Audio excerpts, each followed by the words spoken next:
Welcome to Analytics Nexus. Thanks for joining us for Meredith Walter's presentation, Learn How to Create Vibrant Data Stories That Can't Be Argued.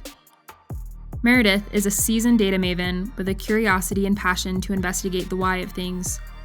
As the singular web analyst for Stanley Black & Decker's North American tool brands, she generates web strategies backed by research and data insights to support business growth objectives powered by KPIs.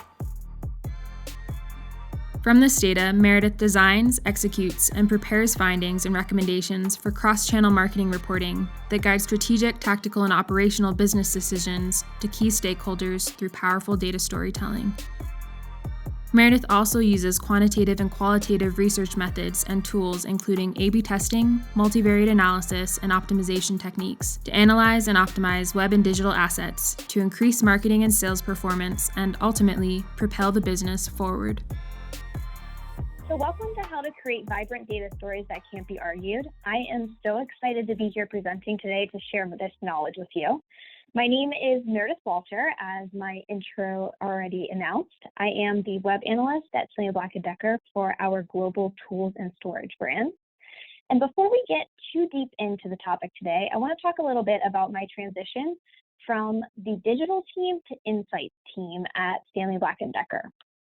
So when I first started, I was on your traditional digital marketing team, which was comprised of the people that you would probably normally think of on the digital marketing team. So you had your SEO team, your email team, social, PR, and of course, media. And then about 8 months into me being at Stanley Black & Decker, we had a restructure, and my position was moved over into the traditional market research team. Prior to this move, I had never had any exposure or worked with a research team before, but I quickly picked up on their quantitative and qualitative research methods, and I started to notice how I could tie the dots back to my work as a web analyst, which is how the idea for this topic of the presentation was born. I've applied traditional research and insights methods to marketing analytics, and I'm really grateful to have had this exposure in my career because it broadened my horizon. It actually made me step outside of my usual analysis process and become a better data storyteller. And one of those ways is by triangulating data. So if you aren't already working with your market research team, I'd highly recommend reaching out and having a conversation with them, even if you're working with an external agency. And if you are, I would absolutely love to hear how working with a research team has influenced your role. So please Slack me at the end of this. I would honestly love to have that conversation.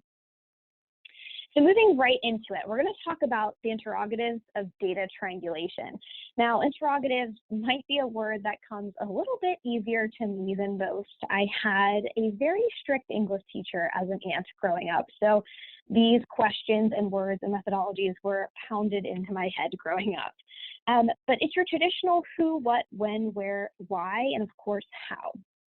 But we're going to discuss these in terms of triangulation and in a more natural order to help you understand the material easier. So we're going to talk about what is data triangulation, why should you even do it, when should you do it, who should you do it with, or what data should you do it with, where can you do it, and most importantly, how do you do it? So I'm going to give you a little heads up before we go into the rest of the presentation that whenever we get to how do you do it, you're going to need a piece of paper, even just a piece of scratch paper nearby. So make sure you find that at some point throughout the presentation. It doesn't have to be very big. So let's first talk about what is triangulation. So the actual definition of triangulation is it means using more than one method to collect data on the same topic. This is a way of assuring the validity of research through the use of a variety of methods to collect data on the same topic. So basically what you're doing is providing inarguable evidence for what you're trying to get across in whether it's a meeting, a presentation, or whatever it is that you're doing. You're ultimately increasing your validity of your findings. So data that says one thing and another data set that says same thing or something similar, it starts to clarify the point that you're making. And then sometimes that might even lead you to ask additional questions and dig a little deeper. So this is a little comic that I found on triangulation. Something super simple, but it shows someone checking 3 different map sources to validate a point of interest that they're looking for. So I just thought this was funny. little down to earth, but then I wanted to also give a more real example. So I am currently, unfortunately, in the process of needing to replace my roof on my house. So I figured this would be a good example to put in here. So this might be an example of triangulation that some people don't even realize that they're doing it. So let's take replacing a roof.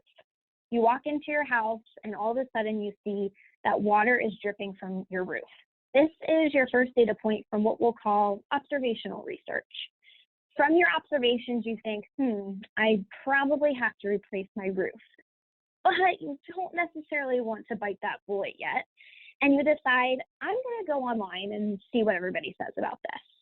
So you go to your online research and you Google it. Turns out again, everybody online is saying if you have water dripping inside of your house from the ceiling, it's more than likely a cause from a leaking roof, and you're probably going to have to replace it. Again, you're just still not convinced.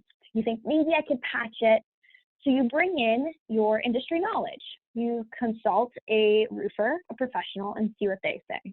Unfortunately, again, they tell you that you have to replace your roof. So you've got 3 points of data all telling you to replace your roof. It's kind of hard to argue with 3 points of data that you have to replace your roof. So it turns out you call that roofer again and you replace your roof.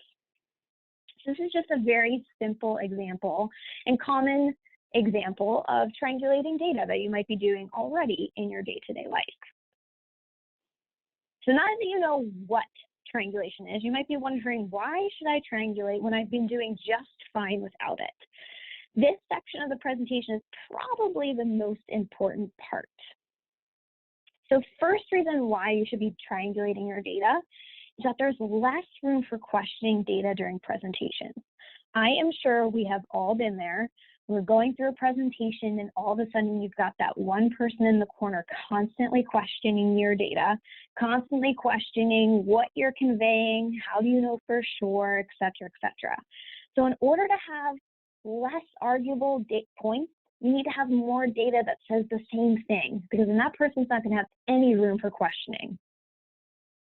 You'll also have less questioning for what the data is conveying. So this is a big turning point for me in my career as an analyst. Let's take Google Analytics for an example. I think a lot of time beginning analysts go in there and they'll take a look at their data in maybe their top pages, and they'll notice, hey, this page has a 6-minute average time on page, and this page has a minute average time on page. So this 6-minute average time on page must be really great. It's probably the best one. And all of a sudden they're starting to report out on top average time on page pages.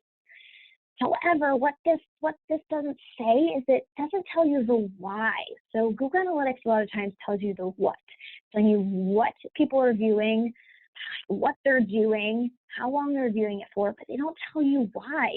So that average time on page, you don't know if it means that maybe there's a lot of content on that page and they're just reading through it and taking a while to do it.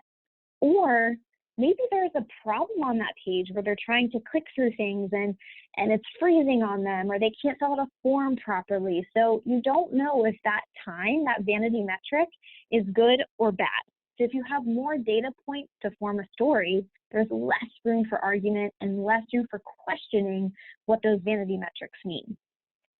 And then most importantly, and this is probably a personal reason why you should do it, is that you start to become a more mature data professional or analyst if you start to add more data points to your stories, which then translates into you're a more valuable resource for your company because you can actually tell full, vibrant, colorful data stories that can't be argued.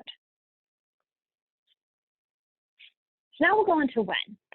Short answer to when is whenever you possibly can. Whenever you're talking about data, whenever you're trying to tell something to somebody about data, you should probably be triangulating. This is a little quote that I like.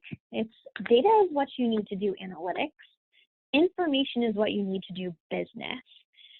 So bottom line, vanity metrics like Google Analytics, like you've got your average session duration, your average time on page, that's analytics. Those are small data points. But when you start to take data points and put them together, that gives you information, and that's ultimately what you can use to propel your business forward.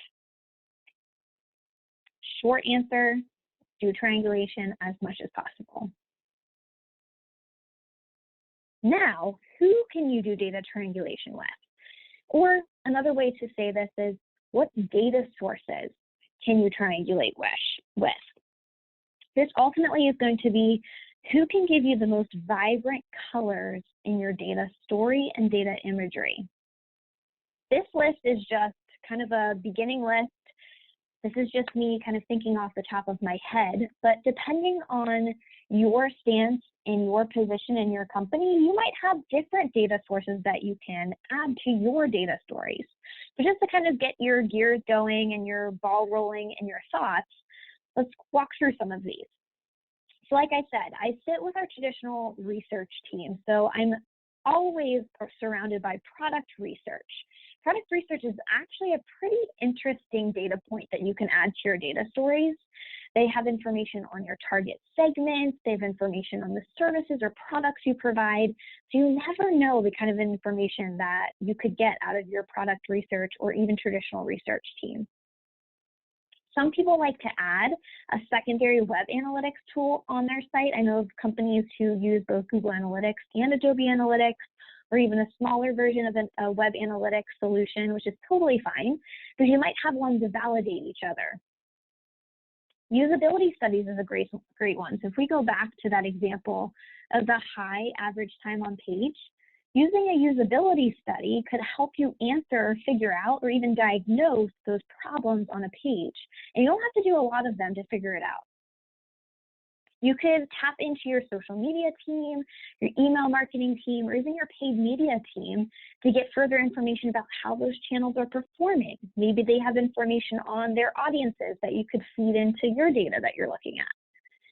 If you are in the nature of a business where you have a point of sales data, feel free to reach out to that too. That could even help you add some color to your story. And then an easy one that you can get is benchmark data or industry standards. Even though this isn't exactly apples to apples to your specific company, it could still give you some general idea of where the metrics should be, or maybe the type of audience information that you should be gathering. It's still a really great resource. Heat mapping and eye tracking is another one that could help you diagnose those vanity metrics. So maybe you can use something like Crazy Egg or Hotjar to notice where people are scrolling around or how far they're scrolling down. Maybe that could help you answer some of those Google Analytics vanity metrics. And then I think one of the best sources of data for if you're in a web analyst position is a customer service data. Customer service is slowly starting to become more and more online. So a lot of times when people have a problem with a brand or a product or a business, their first instinct is to go online and see what kind of customer service they have online. So your web analytics and your online customer service inquiries are going to be very telling of each other. So if you haven't already, I highly, highly recommend having conversations, maybe even monthly, with your customer service team to see how you can benefit each other. I'll give an example of that later on in this presentation. You can even put on-site surveys to gather the voice of your customer on your website. This could give you very valuable information coming straight from the source of your customers. So these are just a couple examples. I'm sure you thought of a couple others just sitting there. Feel free to write them down. We're going to do that a little bit later, but I hope this starts to give you an idea of where you can go to get these additional data sources. Now let's talk about where you can data triangulate. Pretty much, again, short answer is anywhere. However, I like to pull this quote again. This is from somebody that I actually follow on Twitter. They posted this quote. They said, "I'm sometimes asked, why don't you consider yourself a data scientist? While our skills are similar, our success looks different. Data scientists succeed when they have taught a machine to understand data with low error. data viz peeps succeed when they can do that with people. If you want to succeed at telling stories or even visualizing data or presenting that visualized data, you need to have data to back up what you're saying in more ways than one. So the answer to where is any time that you're explaining data to an audience. And finally, we've moved on to the second most important part of this presentation. I'm going to tell you how to incorporate triangulation in your data stories so that are inarguable and more actionable. I've broken down a small little process into 5 steps. So in order to triangulate your data, you'll question, hypothesize, investigate, merge, and dig. So number 1, question. You're going to find a data indicator that poses a question. Let's go back to that Google Analytics example. You're browsing through your metrics, and all of a sudden, let's say you see a high average time on page or maybe a high bounce rate. This is going to cause you to pose a question. You're going to say, why is this average time on page higher than this one? Or it could be a different question. Then you're going to hypothesize. You're going to create a hypothesis to answer your question. Then you're going to investigate where you can get data to confirm or deny this hypothesis. Once you get at least, I'd like to say at least 2 sources of data, but if you can get more, that's fine. If you have less, 1 is still better than none. You're going to merge your original data indicator with the other data that you've collected and see if you can confirm or deny your hypothesis. And don't be surprised if this actually leads you to more questions. So if needed, you can dig deeper to answer these additional questions that you've uncovered. But keep going until you have a solid story that you can tell with firm answers and multiple sources of data. So let's give a couple examples. I have 2 examples that I've actually gone through this process in my current role. The first one is a warranty UX issue that we uncovered on one of our brand sites. So I was doing some on-site research and I put a survey on our site to get a better gist of who is coming to our sites and why. Based off of the survey and analyzing the results, I realized that there was a really low task completion rate for warranty and service type tasks. That's people trying to either find the warranty for a product, get replacement parts, or maybe just understand a little more about their product. I didn't want to just take this data point. I wanted to get a little bit more. So I dove into Google Analytics and I said, the bounce rate on our warranty section of our site is a lot higher than other areas of our site. So that was my second point, saying there's an issue with our warranty page. But I still wasn't convinced. I wanted to get one more data point. So I went over to our customer service team and opened up a conversation with them. And I found out that they had a really high number of warranty inquiries for around a handful of the same type of questions. So I took all 3 of these data points back to our digital team and our copywriting team. And I said, hey, there's an issue going on with our warranty page and there's an area of opportunity to improve it.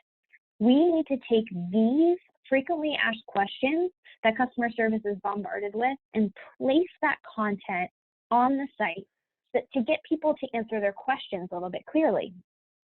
After we did that, we revamped the page, relaunched it.